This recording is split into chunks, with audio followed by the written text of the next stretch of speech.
compassion driven. Jessica threw out an interesting fact this week.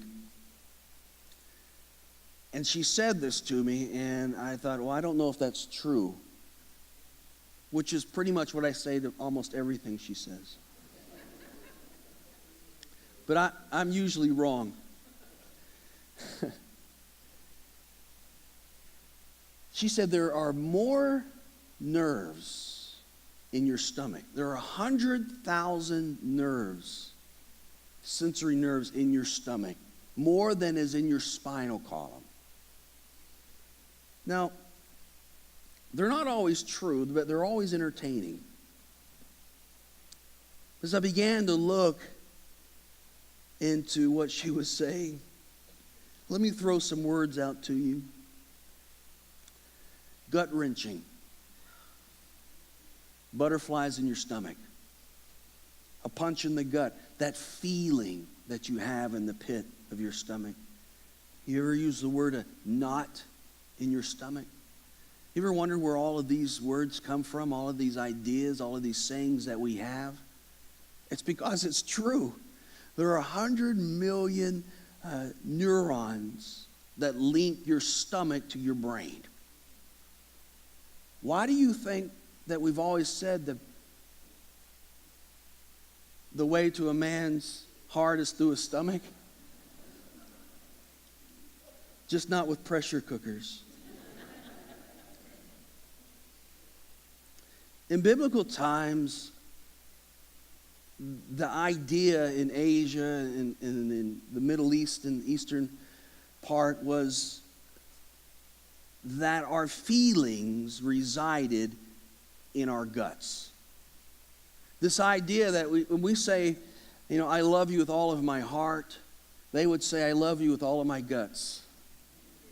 I don't know if I'd try that, but you can. We've always equated in our Western society as heart is where the feelings reside. We feel with our heart. Our heart goes out to you. I love you with all of my heart. But in the New Testament world, that's not how they looked at it.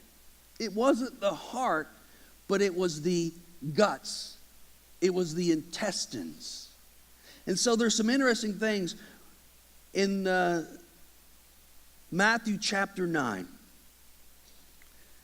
This is this is Jesus. When Jesus saw the crowds, he had compassion on them because they were harassed and helpless like sheep without a shepherd. He had compassion. We are a church that is compassion driven. Now, this word compassion is used several times in describing the person of Jesus. But what's funny is this word compassion means guts. It's a Greek word called splankna. Now, if you speak Greek, I just butchered that, I'm sure. But the word splankna in Greek means your guts, your intestines. And so when we're told that Jesus had compassion on them, it's saying Jesus had a deep feeling within his guts. We equate a compassion with our hearts. New Testament equated it with our bowels, our guts. This verb is used 9 out of 12 times that it's used in the New Testament. It's used to describe Jesus.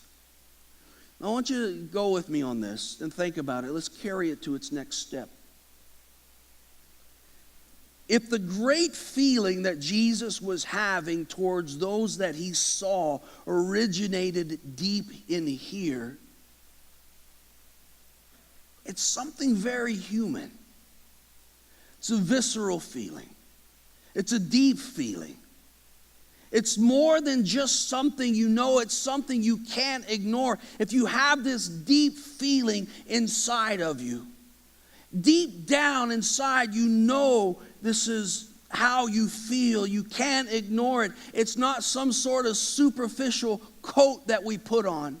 When Jesus says he has compassion, it is not just a superficial, I feel like this. No, that's not what it is. It is a deep-seated, undeniable, deep down, visceral, human feeling that you cannot deny in yourself. When you have true compassion on somebody, it is something you cannot let go of. I don't want to get graphic this morning. Believe me, I know, but you know when there's something wrong with your guts. You know when there's something wrong in somewhere in here. You know it, you feel it. You want to fix it. You can't deny it. And it's that same idea that they're connecting to this word compassion. We think about compassion and sometimes we think, oh, it's just a feeling. I feel sorry for that person or I feel bad for that person. But that is not the compassion that we're talking about, not the compassion of Jesus. We're a church that is compassion driven. It's more than just a superficial religious coat that we put on. It's not just words that we say. It's not just things that we do. It's a deep, deep down compassion. When we say we are compassion driven, number one this morning, compassion drives us to see the broken. Matthew 9:36, when Jesus saw the crowds, he had compassion on them, because they were harassed and helpless, like sheep without a shepherd. 1 Samuel 16:7 tells us the Lord does not look at the things man looks at. Man looks at the outward appearance, but the Lord looks at the heart. Jesus looks out at this crowd that has been following after him. He saw the crowd and he had compassion. Jesus, looking at this crowd that had gathered, knew they didn't have any hope. He knew that they were a people that had no hope apart from him. They were a people that had been harassed by the religious leaders. They were a people where religion gave them no true hope. They were a people who followed after a religion that had twisted what God's intention was in the beginning. They had taken what God's plan was and they had turned it and made it into something that was impossible to follow. Rules, regulation, religion. It was all about the outward. It was all about how things appeared. It was why the religious leaders and the Pharisees made such a big deal about what they gave. They made a huge deal of showing how much they gave because it was all about the outside. That's why it was so important about what they wore and what they ate. It was all about appearances. And so Jesus looks at this crowd and he has this deep, deep compassion for them because without him, apart from him, he knew that they had no hope. They no longer pointed men to God, these religious leaders. They looked down on everyone in a false understanding and a false sense of that they knew better than everyone else. But it wasn't the first time that Jesus had looked with compassion. Imagine Jesus looking out across the crowd of people and having compassion. Could remember the day that Satan tempted Eve in the garden. As he saw Satan as a serpent slithering away and accomplishing what he had accomplished in the garden, separation from God. In that moment that Jesus looks out and has compassion on a crowd, he is not just there at that moment, but he sees in all of eternity from the garden as centuries pass and pass and pass, and man's hopelessness continues. War, famine, sickness, disease, hopelessness, anger, malice, sin. And that moment when Jesus looks out and sees them with compassion, he knows they're helpless. He knows that they're helpless because they're broken, damaged people, fractured. Something's broken, it's no longer in working order. Jesus looks out at the people with compassion and sees a people that are helpless apart from him. And he knows that they need to be restored back to the original design that God had for us. He looks at them with compassion, and he knows that they need to know him. And it says Jesus sees the crowd. You got to understand that we're told in John that there was nothing made in all of creation that he did not make. So he looks out at the crowd and sees those that are helpless. And he sees a people that he created in a world that he formed. And he sees it in the imperfection in which it sits. And he has compassion. Deep, deep, deep. Can imagine as he formed man from the dust of the earth and sees the broken state in which they now are.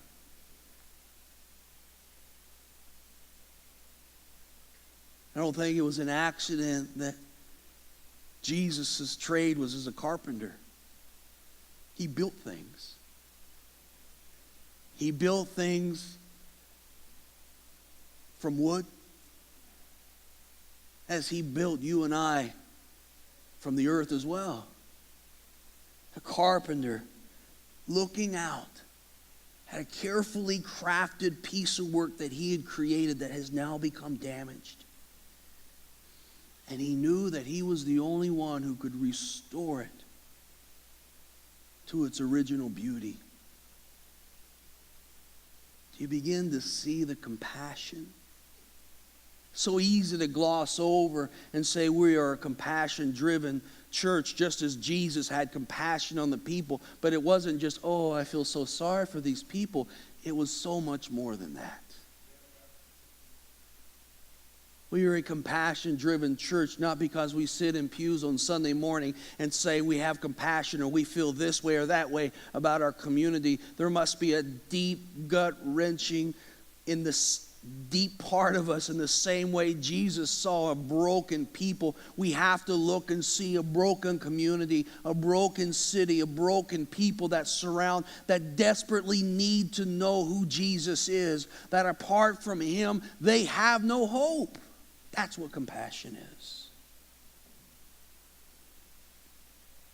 Jesus looks at the broken and has compassion. Compassion doesn't just let us see the broken. Compassion drives us to touch the broken. To touch them, not just see them. Mark chapter 1, verse 40 says, a man came to Jesus with leprosy and begged him on his knees, if you're willing, you can make me clean. And it says, Jesus, filled with compassion, splachna, deep, visceral, down. Jesus, filled with compassion, reached out his hand and touched him. And he says, I'm willing. I'm willing. Be clean. And immediately the leprosy left him and he was cured. We don't know anything about this man. All we know is a label, a disease, leprosy, untouchable. The very fact that Jesus reached out and touched the untouchable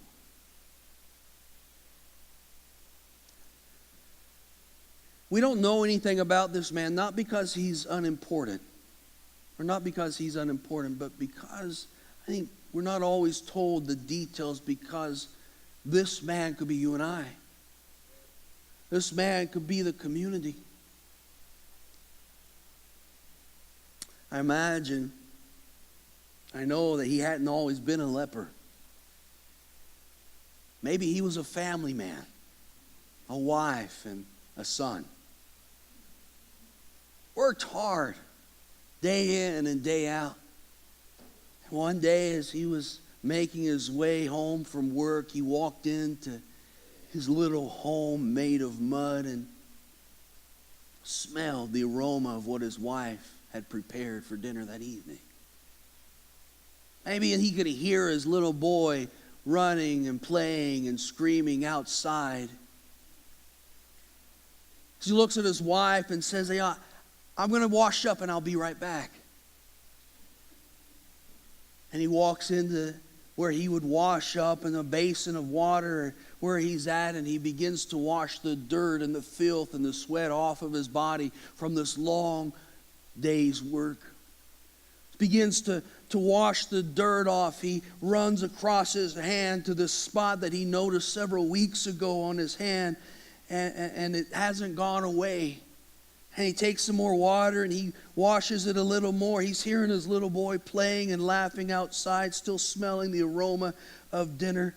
And he begins to wash this area, this white round spot that's shown up on his hand.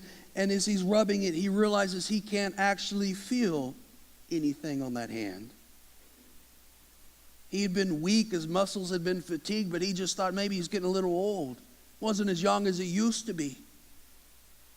And as he's standing there in front of a wash basin, washing his hand off and realizing that it's something else, and in that moment it clicks in his head. Leprosy.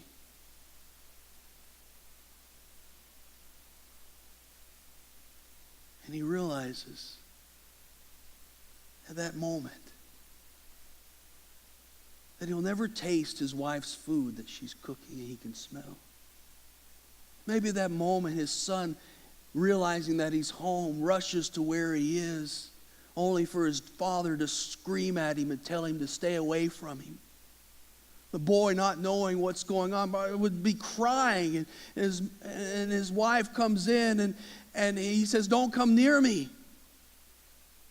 And he lifts his hand up and he says, "I've got leprosy." In that moment, he's separated from all that he knows, everybody that he loves, anything and everything that has connected him, that has made him human, has been taken away from him. He's not just a no-name person. He is someone who was a father, who was a husband, who was a son, with friends and a work, and he has been ripped out of humanity.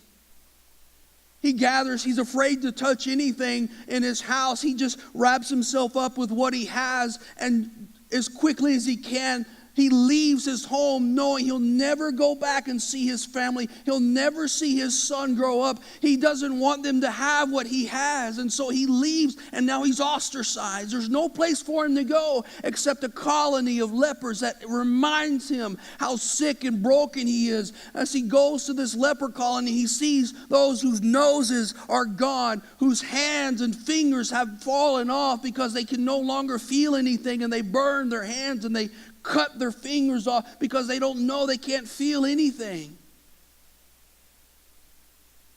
And that's how Jesus finds him. Broken, destitute, hopeless, not even human. Hadn't been touched by a human hand in years. And he hears about a man named Jesus,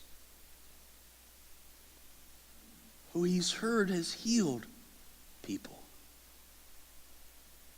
And he makes his way to him, skirting on the outside of buildings, staying away from people, covering up his body the best that he could, knowing that if anybody sees it, he could possibly be stoned for even coming out to where the people are. So when it says a man with leprosy came to him and begged him on his knees, if you're willing, you can make me clean. Oh, there's so much more to it. We're surrounded by a people who are broken, who are without hope. And he says, Lord, if you're willing, you can make me clean. Jesus, it says, filled with compassion. He knew him. He saw him for who he was. And he said, I'm willing.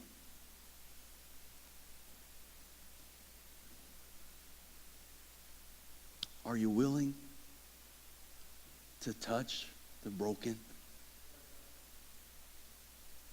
Are you willing to see them more than just no-name faces?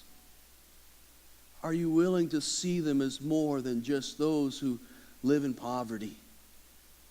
Are you willing to see them as more than those that may be uneducated? Are you willing to see them as more than just single moms?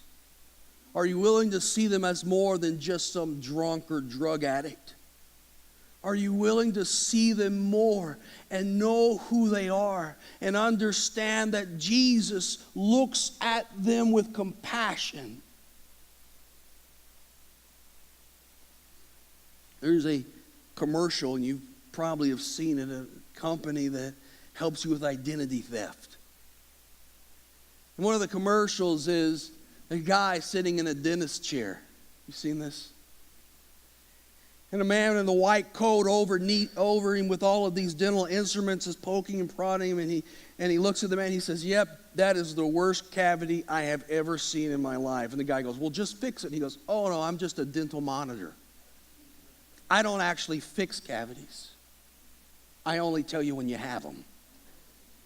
And there's the other one where they have a guy with a uniform on and the name tag, a pest. And he comes out from underneath the basement. He says, yep, this is the worst case of termites I have ever seen, ever. And they said, well, do whatever you can and get it fixed. He goes, oh, no, I'm not an exterminator. I'm just a monitor. I just tell you when you have problems. Sometimes I feel like our churches in America are just there to point out the problems. We're just broken monitors. We don't actually fix anything. We just tell you when you're broken. We're not broken monitors. Yep, you're broken. Good luck with that. Oh no, we don't actually fix broken people. We just tell you when you're broken. You're broken. God has called us to be compassion driven. To look at the people in the same way that Jesus looked at them, with a deep, visceral, unquenching, undeniable, deep down pain. We've got to fix them. We have to be compassion driven. We not only see them, we have to touch them. Reach down and touch the broken. That's what God has called us to do as a church. We are compassion driven.